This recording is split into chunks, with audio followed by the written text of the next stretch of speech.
दोस्तों नमस्कार। शांति पर्व इस YouTube चैनल में आप सभी का स्वागत है। आज के इस वीडियो में हम महाराष्ट्र की राजनीति पर बात करेंगे।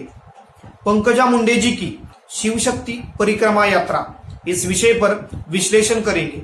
वीडियो को लाइक, शेयर और चैनल को सब्सक्राइब जरूर कीजिए। इस वक्त महाराष्ट्र की राजनीति में बीजेपी की कद्दावर नेता पंकजा मुंडे जी शिव शक्ति परिक्रमा यात्रा निकाल रही है।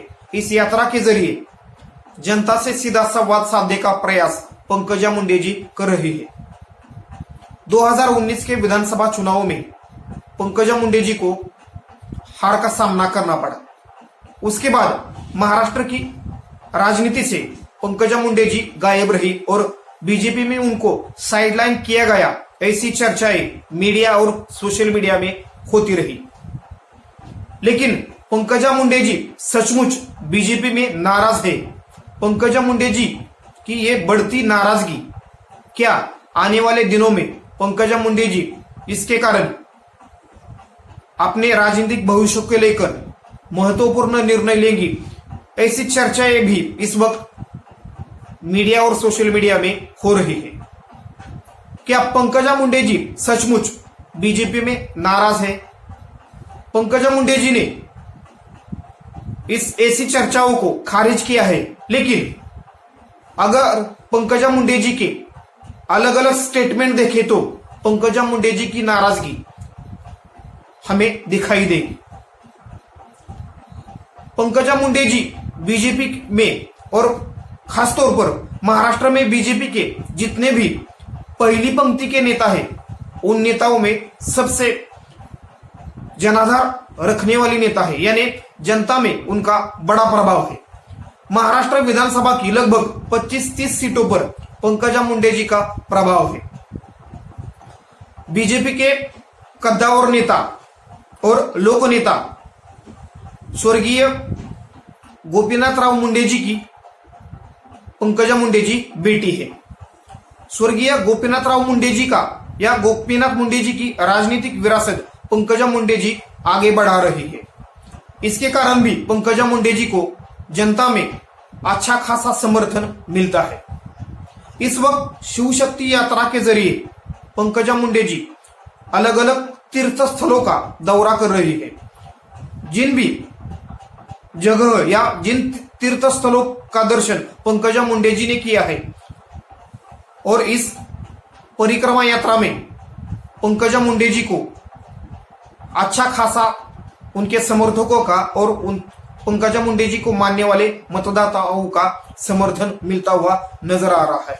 बीजेपी के बड़े बड़े नेता और बीजेपी के अलावा बाकी पार्टियों के बड़े बड़े नेता भी पंकजा मुंडे जी का स्वागत कर रहे हैं। यानी पंकजा मुंडे जी को अभी भी जनता में बड़ा समर्थन मिलता हुआ नजर आ रहा है। ये यात्रा निकालने से पहले पंकजा मुंडे जी लगभग यानी 2 महीने तक उन्होंने राजनीतिक ब्रेक लिया और इन 2 महीनों में पंकजा मुंडे जी ने अपने राजनीतिक भविष्य को लेकर आत्ममंथन किया। आने वाले दिनों में पंकजा मुंडे जी अपने राजनीतिक भविष्य को लेकर बड़ा निर्णय ले सकते हैं, ऐसी चर्चाएं भी महाराष्ट्र की राजनीति में हो रही है। इस वक्त महाराष्ट्र की राजनीति में बीजेपी सत्ता में होकर भी बड़ी उलझन और दुविधा में दिखाई देती है। अजित पवार गुट इस वक्त बीजेपी के साथ सत्ता में शामिल हो चुका है, लेकिन एनसीपी के अजित पवार गुट को बीजेपी के साथ लेने का जो निर्णय बीजेपी के आलाकमान यानी बीजेपी के केंद्रीय नेताओं ने लिया, ये निर्णय बीजेपी के महाराष्ट्र के जो पुराने नेता और कार्यकर्ताओं को पसंद आ रहा नहीं दिख रहा। यानी पंकजा मुंडे जी ने भी प्रत्यक्ष और अप्रत्यक्ष तौर पर इस निर्णय पर नाराजगी जताई हुई हम देख सकते हैं। पंकजा मुंडे जी इस वक्त महाराष्ट्र की राजनीति से दूर है। बीजेपी ने पंकजा मुंडे जी को राष्ट्रीय संगठन में बड़ी जिम्मेदारी दी है। यानी राष्ट्रीय सचिव और मध्य प्रदेश राज्य की सहप्रभारी उनको बनाया है। लेकिन क्या ये जिम्मेदारी देकर पंकजा मुंडे जी की नाराजगी बीजेपी दूर कर पाई? इसका जवाब नहीं में ही देना पड़ेगा, क्योंकि पंकजा मुंडे जी भले ही बीजेपी की राष्ट्रीय राजनीति में हो या संगठन में बीजेपी ने उनको बड़ी जिम्मेदारी दी हो, मगर पंकजा मुंडे जी अभी भी महाराष्ट्र की राजनीति में सक्रिय होना चाहती है या महाराष्ट्र की राजनीति पर वो ध्यान दे रही है। आने वाले दिनों में पंकजा मुंडे जी को अपना राजनीतिक स्टैंड क्लियर करना चाहिए या पंकजा मुंडे जी को बड़ा निर्णय लेना चाहिए, ऐसा दबाव पंकजा मुंडे जी के समर्थक उन पर बढ़ा रहे हैं। यानी आने वाले दिनों में पंकजा मुंडे जी अपने राजनीतिक भविष्य को देखते हुए बड़ा निर्णय भी ले सकती है, क्योंकि जिस बीड जिले से पंकजा मुंडे जी आती है और जिस बीड जिले के परली विधानसभा सीट से वो चुनाव लड़ती है, उस सीट पर या बीड जिले में वो जो राजनीतिक करती है, यानी स्थानिक राजनीति में पंकजा मुंडे जी इस वक्त बड़ी असमंजस और बड़ी दुविधा में नजर आ रही है। यानी बीड जिले में 2014 और 2019 के विधानसभा चुनाव में और लोकसभा चुनावों में एनसीपी वर्सेस बीजेपी मुख्य मुकाबला देखने को मिला। लेकिन अजित पवार गुट सत्ता में शामिल होने के कारण और 2019 के विधानसभा चुनावों में एनसीपी के नेता और वर्तमान के कैबिनेट मंत्री धनंजय मुंडे जी ने पंकजा मुंडे जी को हराया। लगभग 30,000 वोटों से पंकजा मुंडे जी को हार का सामना करना पड़ा। धनंजय मुंडे जी इस वक्त अजित पवार गुट के बड़े नेता है और बीड में और परली विधानसभा सीट पर एनसीपी पार्टी को मजबूत करने का प्रयास धनंजय मुंडे जी का चल रहा है। आने वाले 2024 के विधानसभा चुनावों में परली विधानसभा सीट से महायुति के उम्मीदवार के तौर पर पंकजा मुंडे जी उम्मीदवार होंगी या धनंजय मुंडे उम्मीदवार होंगे, इस पर अलग अलग तरह के कयास लगाए जा रहे हैं। लेकिन वर्तमान राजनीति देखते हुए और धनंजय मुंडे जी का राजनीतिक प्रभाव देखते हुए धनंजय मुंडे जी अजित पवार गुट के बड़े नेता और वर्तमान के कैबिनेट मंत्री और बीजेपी के महाराष्ट्र के और वर्तमान के उप मुख्यमंत्री देवेंद्र फडणवीस जी से भी धनंजय मुंडे जी के अच्छे राजनीतिक संबंध है।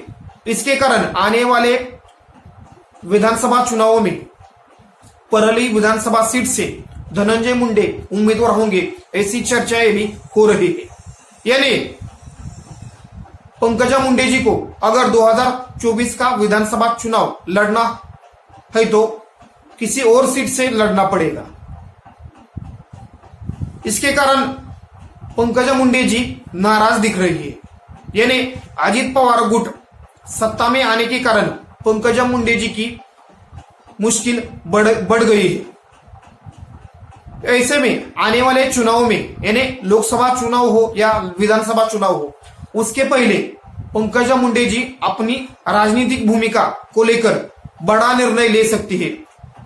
ये बड़ा निर्णय या पंकजा मुंडे जी महाराष्ट्र की राजनीति में बीजेपी में रहेंगी या किसी और दल में भी शामिल हो सकती है, ऐसी चर्चाएं भी इस वक्त चल रही है।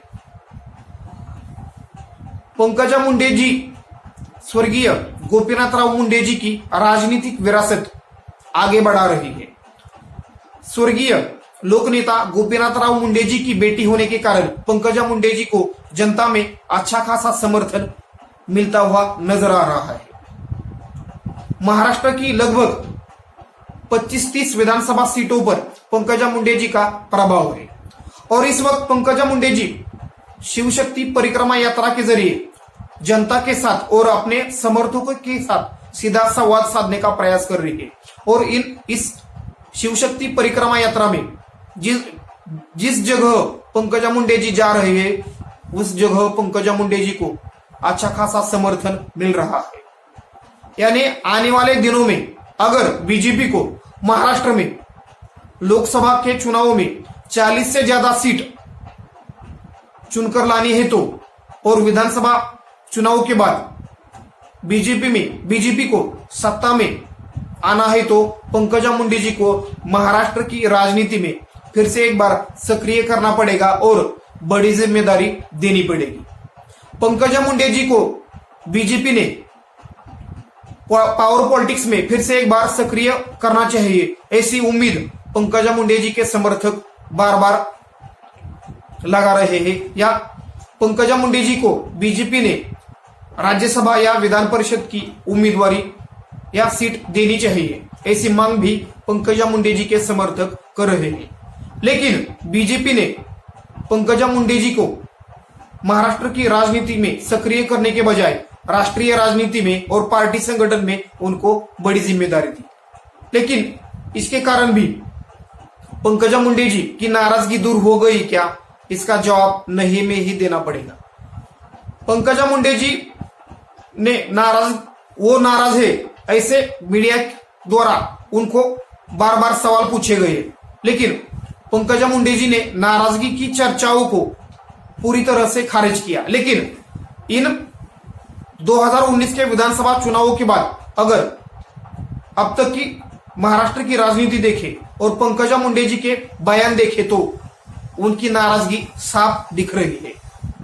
अगर पंकजा मुंडे जी की नाराजगी इसी तरह बढ़ती रही तो बीजेपी की मुश्किल आने वाले लोकसभा और विधानसभा चुनावों में बढ़ सकती है। अजित पवार गुट को बीजेपी में सत्ता में शामिल जरूर किया है, लेकिन बीजेपी के आलाकमान का यह निर्णय बीजेपी के महाराष्ट्र के जो वरिष्ठ नेता और निष्ठावान कार्यकर्ता है उनको पसंद आता नहीं दिख रहा। यानी अजित पवार गुट को लेकर बीजेपी में इस वक्त बड़ी दुविधा और उलझन दिख रही है। अगर महायुति में और महाराष्ट्र में सत्ता में होकर भी इस वक्त बीजेपी बड़ी दुविधा और असमंजस स्थिति में दिख रही है। अगर आने वाले चुनावों में महाराष्ट्र में लोकसभा चुनावों में बीजेपी को अच्छा प्रदर्शन करना हो तो, यानी सफलता पानी हो तो बीजेपी को अपने पार्टी के जो निष्ठावान और पुराना नेता है और कार्यकर्ता है उनको उनकी नाराजगी दूर करनी पड़ेगी और फिर से एक बार पार्टी संगठन में और आने वाले चुनाव में उनको बड़ी जिम्मेदारी देनी पड़ेगी। क्योंकि 2014 के बाद अगर महाराष्ट्र की राजनीति देखे या देश की बीजेपी की राजनीति देखे तो अलग अलग पार्टियों के बड़े बड़े नेता अपने कार्यकर्ताओं के साथ बीजेपी में शामिल हो चुके हैं। बाकी पार्टियों के जो नेता भी बीजेपी में शामिल हो चुके हैं उनका प्रभाव और सत्ता में भागीदारी उनकी बड़ी है और बीजेपी के पुराने नेता और कार्यकर्ता इस वक्त सत्ता से बाहर दिख रहे हैं या सत्ता का फायदा उनको मिलता हुआ नजर नहीं आ रहा। इसके कारण बीजेपी के पुराने नेता और कार्यकर्ता नाराज दिख रहे हैं। ऐसे में पंकजा मुंडे जी की नाराजगी को आने वाले चुनावों को मद्देनजर रखते हुए बीजेपी को दूर करना पड़ेगा और महाराष्ट्र की राजनीति में फिर से एक बार उनको सक्रिय करना पड़ेगा। जिस तरह शिवशक्ति परिक्रमा यात्रा में पंकजा मुंडे जी के दौरे में जनता की भीड़ और समर्थन दिख रहा है, ऐसे में अगर पंकजा मुंडे जी अपने राजनीतिक भविष्य के बारे में अगर महत्वपूर्ण निर्णय लेते हैं और बीजेपी पार्टी छोड़कर वो किसी अन्य दल में शामिल हो जाते हैं तो वो बीजेपी के लिए तगड़ा झटका माना जाएगा। ऐसे में आने वाले चुनावों को देखते हुए और इस वक्त की महाराष्ट्र की राजनीति को देखते हुए पंकजा मुंडे जी की नाराजगी को दूर करने के लिए बीजेपी का आलाकमान महत्वपूर्ण निर्णय भी ले सकता है। धन्यवाद। वीडियो को लाइक, शेयर और चैनल को सब्सक्राइब जरूर कीजिए।